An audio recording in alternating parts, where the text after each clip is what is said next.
I, 15-year-old female, think my brother's girlfriend Julie, 24-year-old female, is trying to get rid of me. I live with my brother because after my parents divorced, neither of them wanted me. So my brother took me in. We lived alone together until a year ago when he got a girlfriend. She doesn't live with us, but she is at our apartment a lot. I don't really like her. But I already know he kind of resents me because he had to take care of me even when my parents were still together. And he couldn't have a life because he was always busy with me. I think they want to get married, and I'm scared about where I will go. My mom doesn't live in the country. She went back to Korea after the divorce, and my dad is busy with his new family. Anyways, after school, I wanted to use my brother's phone to watch something. I saw a notification come up at the top, and it was from my mom. I was really curious because I don't talk to my mom like ever, and I didn't think he did either.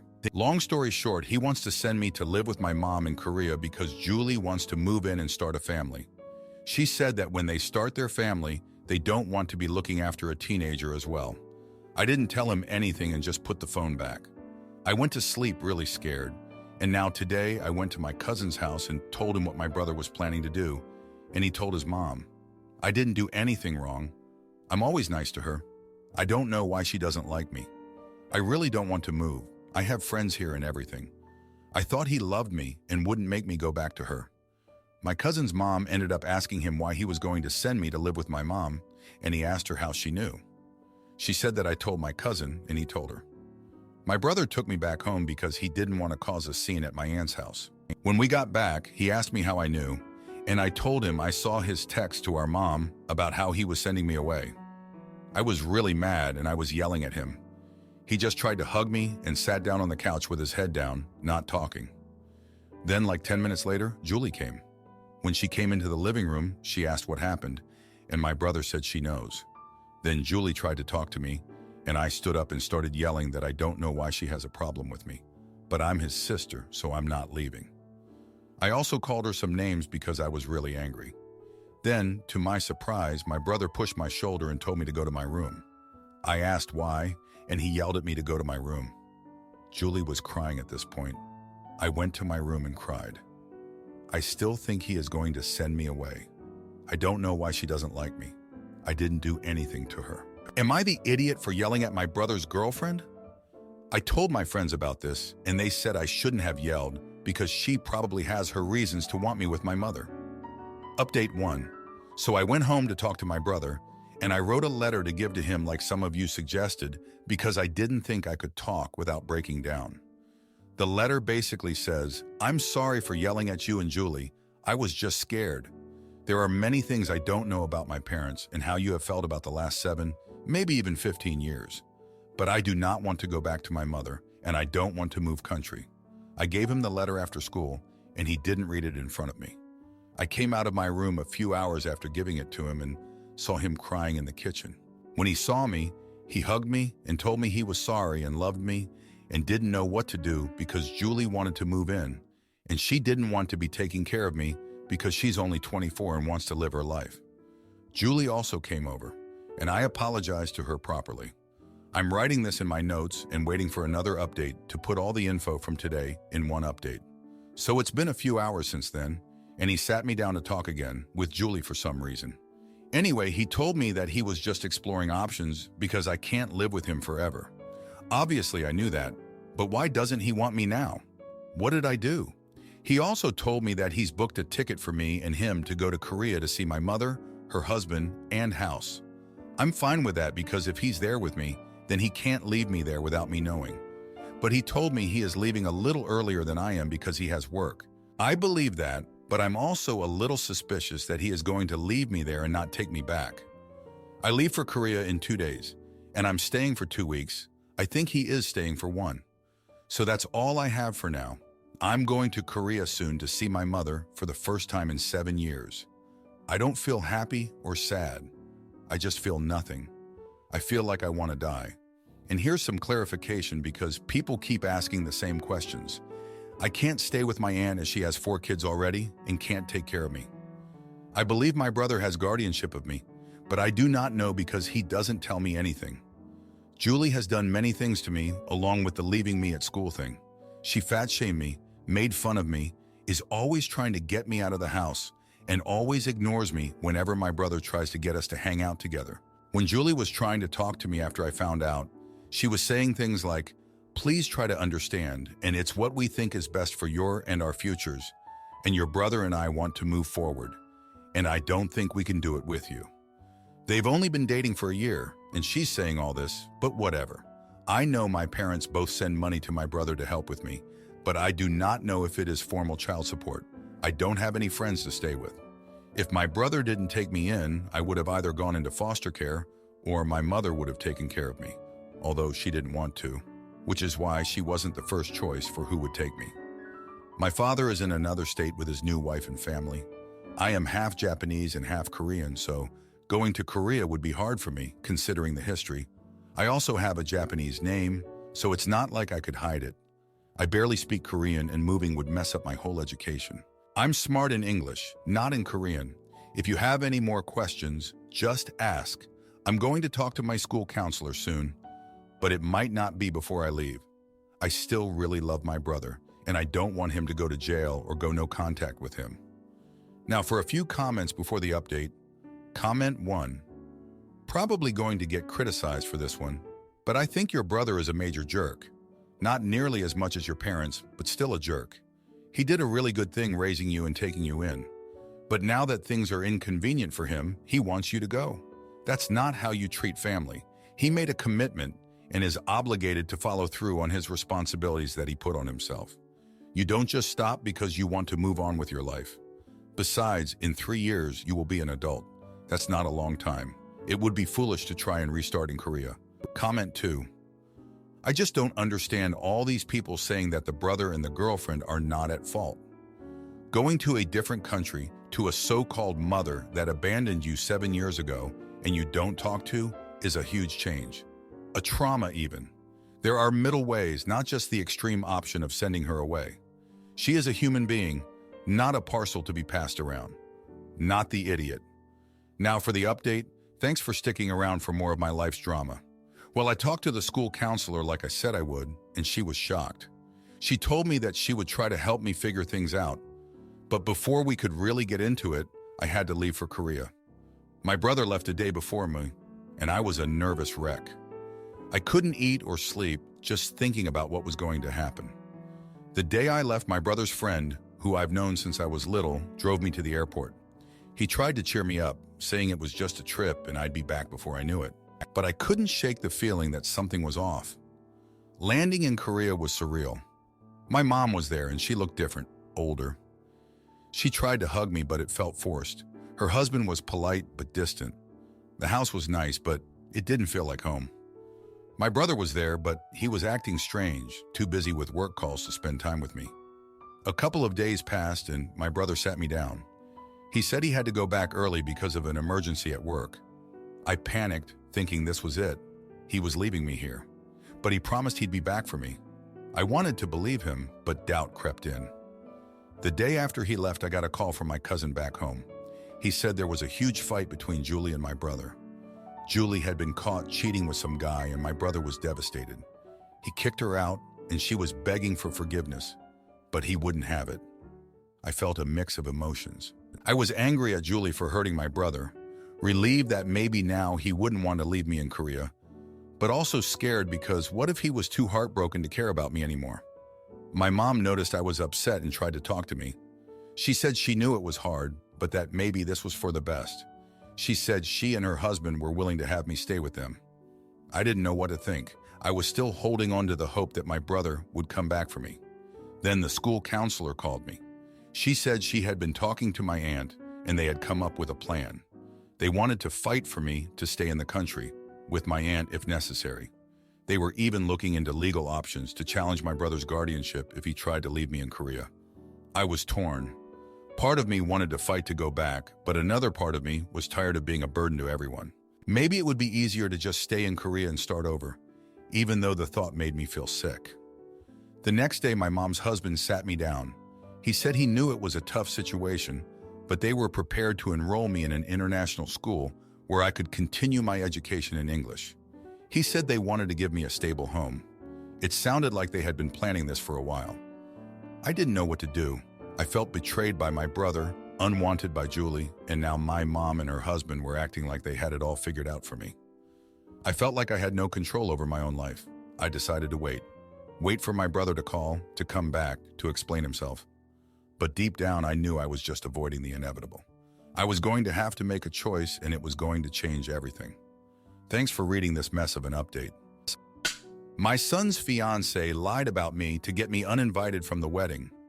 But when she got caught stealing his savings, I made sure the whole family knew and watched her life crumble as the annulment papers were served. I will try to be as clear as possible, and if you have any questions, please use an information. Also, on phone. This is about my son Ryan. When Ryan was a senior in college, he informed me that one of his one-night stands told him she was pregnant. I informed him that he should get a DNA test to be sure that he is the father. So he did that, and when the result came back, he started to date her since he was the father. The woman, Shelley, has never liked me. The first time I met her, she made a comment about how I must think so little of her to convince Ryan to get a DNA test. The relationship started on a horrible note. Shelley integrated into the family, and our relationship didn't warm up. Overall, I just avoided her for the most part. I was civil at events, but we were not buddies. They got engaged about 2 years ago. Around last Halloween, Shelley was telling the family that I was saying horrible things about her. I wasn't. It was my word against hers, and my son gave me an ultimatum that I apologize or I won't be invited to the wedding. I refused to apologize for something I didn't do, so I was uninvited to their wedding. At Christmas, she told the family that if I was invited, then they will not go. Big drama, and the family split the festivities into 2 days. My sister and husband have been on my side for all of this. The wedding is in 2 weeks. I received a call from Ryan last night. It boiled down to the fact that Shelley admitted to lying to him, that she saw how sad he was that I wouldn't be at the wedding and told him the truth. He re-invited me to the wedding, and I told him I am unsure and will think about it. I don't want to go to the wedding for a few reasons. I don't support the wedding. I don't wish to be around my future daughter-in-law. I am very mad that she did this in the first place. My reputation in the family has been affected by her lies, and finally, she hasn't apologized. The truth is getting around the rest of the family, and opinions are split. Some think I would be a jerk for not going, and others think I am justified in not going. Also, I am unsure if I want a relationship with Ryan if he is with Shelley. Edit. All the family knows she lied. My son cleared that up with everyone. So my reputation is clear in that. Update 1. I have decided not to go. I don't believe it will be good for me, and I will explain to Ryan why I'm choosing this. I also don't think a wedding is the time to reconcile. I will also explain that receiving no apology from either of them factors into my decision. Even if I got one now, I still will not go since I know it is forced. He is an adult. He will need to take the first steps to fix this, not me. Edit 2. For anyone who was asking, my husband already didn't plan to go. His siblings will make their own choices and his aunt isn't going. I don't know about the rest of the family. Now for a few comments before the update. Comment 1. Not the idiot, you didn't do anything wrong. Shelley honestly needs to apologize to you and also needs to come clean to the rest of the family about the lying. She had no right tarnishing your reputation just because you had the mature idea for your son to get a DNA test on a child that a one-night stand claimed to be his. You didn't think less of her, it's just the normal and mature thing to do when it comes to a one-night stand with someone you don't know well. This boils my blood. I honestly hope things can work out because it would be a shame to miss your son's wedding, but at the end of the day, you don't have to go to anything you don't feel comfortable and fully welcomed at. Your son did seem to want you there, though. Hope it all goes well and you get the apology you deserve. Comment 2.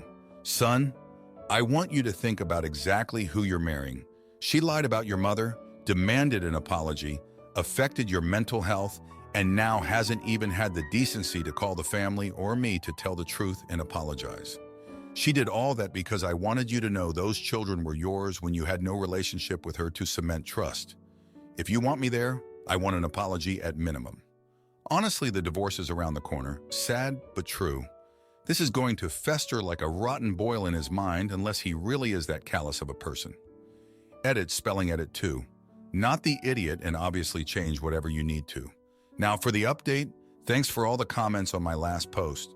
Here's what's been happening since then. So the wedding happened without me, and I thought that was the end of it.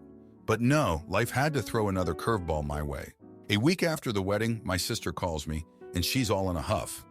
Turns out Shelly's been caught red-handed stealing money from Ryan's savings account. And guess who she tried to pin it on? Me, of course. Said I was trying to sabotage their marriage right from the start. Ryan was torn up about it, but he believed her over me again. I couldn't believe it. After everything, he still couldn't see through her lies.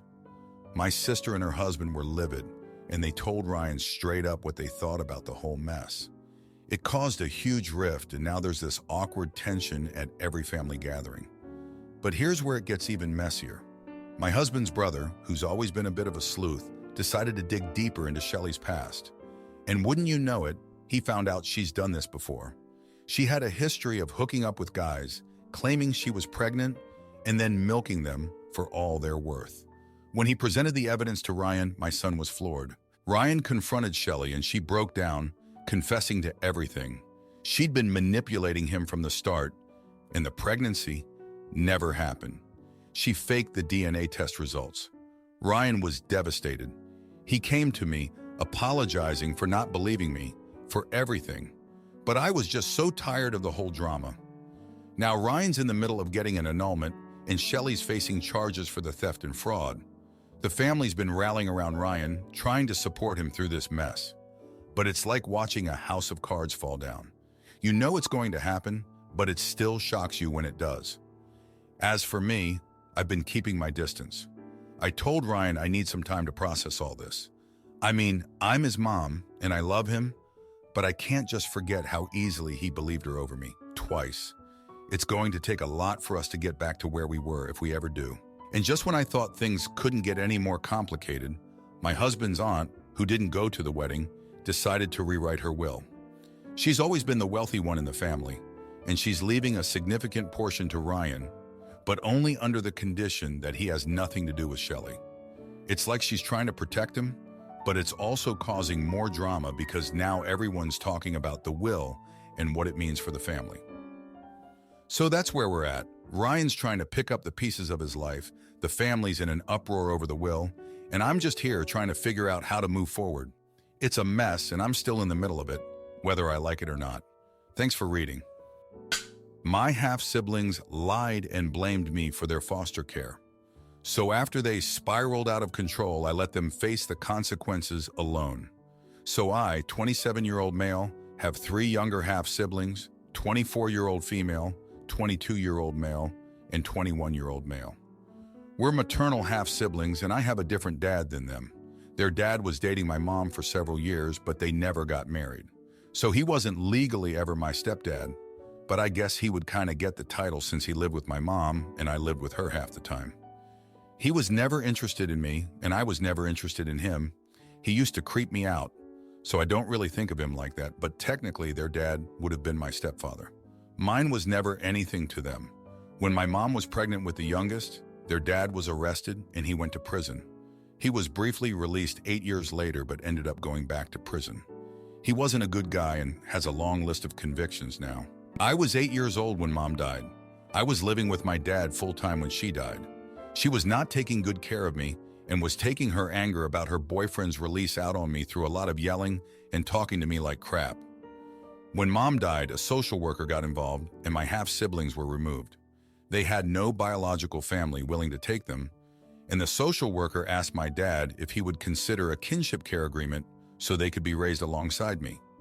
My dad said that was not something he would be interested in, so my half-siblings were placed in foster care. My dad did agree to some visits. We had 1 visit every 2 months for years. The visits were never easy because my half-siblings would ask to move in with my dad and me, and they would ask why my dad didn't visit and why couldn't they be with him instead so we could live together. They were separated most of the time in foster care and would blame me and my dad as well. I refused the visits once I turned 16. I hadn't wanted them for a while, but it was more annoying than anything to have to repeat the same conversation every 2 months.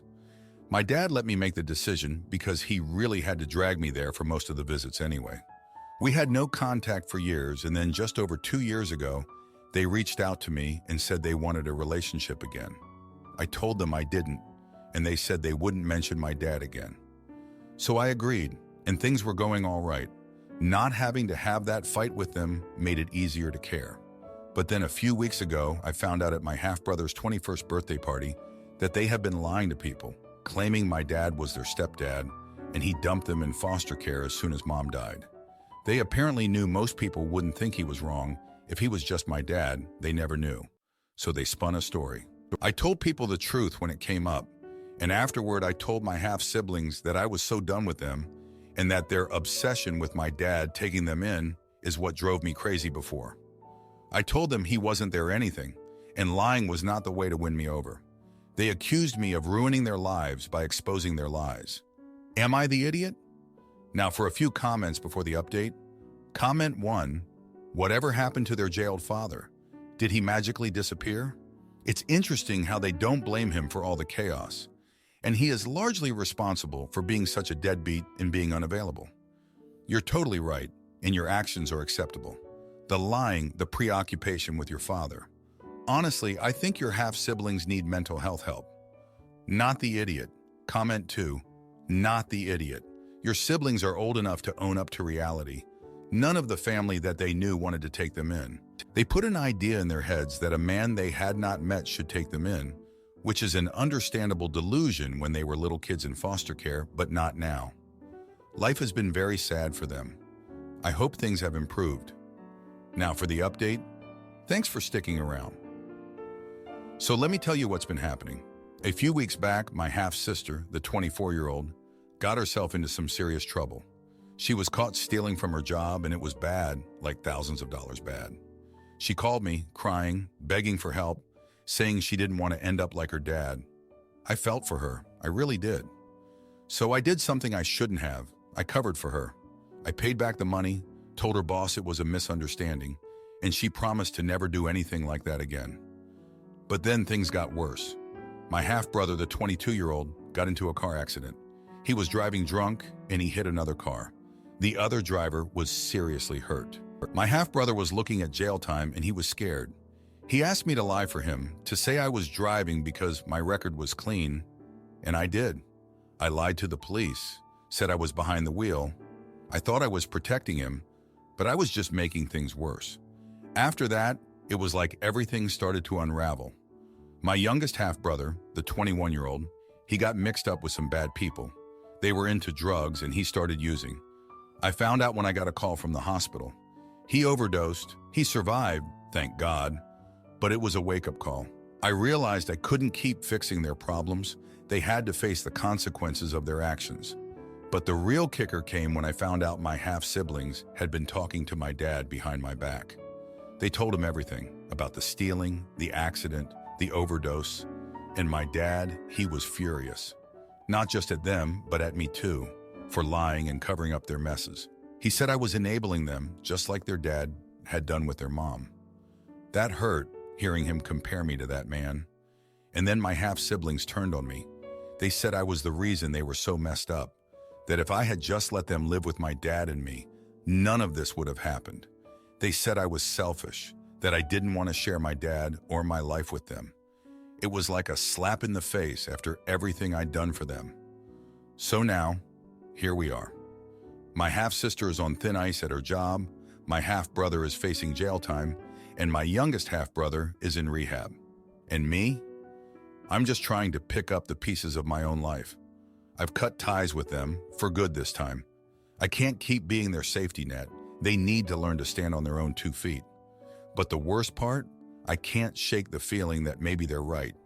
Maybe if I had done things differently, been a better brother, none of this would have happened. Maybe I am to blame for their messed up lives.